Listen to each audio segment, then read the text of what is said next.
भीषण गर्मी ने जहां लोगों का जीना मुश्किल कर दिया है, वहीं अब खतरा सिर्फ शरीर को नहीं बल्कि आपकी इलेक्ट्रिक स्कूटर को भी है।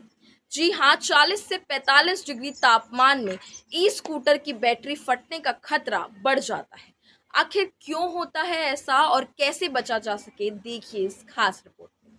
एक्सपर्ट्स के मुताबिक इलेक्ट्रिक स्कूटर की बैटरी एक तय तापमान सीमा में ही सुरक्षित रहती है, लेकिन जब तापमान 45 डिग्री के पार जाता है तो थर्मल रनवे जैसे खतरनाक स्थिति बन सकती है, जिससे बैटरी डैमेज या ब्लास्ट हो सकती है। अगर आप भी इलेक्ट्रिक स्कूटर इस्तेमाल करते हैं तो इस भीषण गर्मी में थोड़ी सी लापरवाही भारी पड़ सकती है, लेकिन अगर इन 5 बातों का ध्यान रखा जाए तो इस खतरे से काफ़ी हद तक बचा जा सकता है। पहली सावधानी, अपने स्कूटर को कभी भी सीधे धूप में ना पार्क करें, हमेशा छांव या कवर पार्किंग चुनें। दूसरी, राइड के तुरंत बाद स्कूटर को चार्ज ना करें, कम से कम 30 से 45 मिनट तक ठंडा होने दें। तीसरी, गर्मी में फास्ट चार्जिंग अवॉइड करें क्योंकि नॉर्मल चार्जिंग ही सुरक्षित रहती है।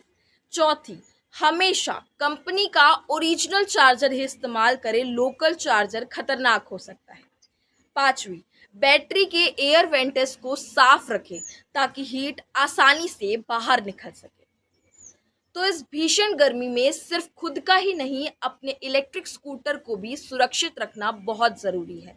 थोड़ी सी सावधानी आपको बड़े नुकसान से बचा सकती है। बाकी ऐसे ही अन्य जानकारियों के लिए हमारे चैनल सीजी भास्कर के साथ बने रहिए।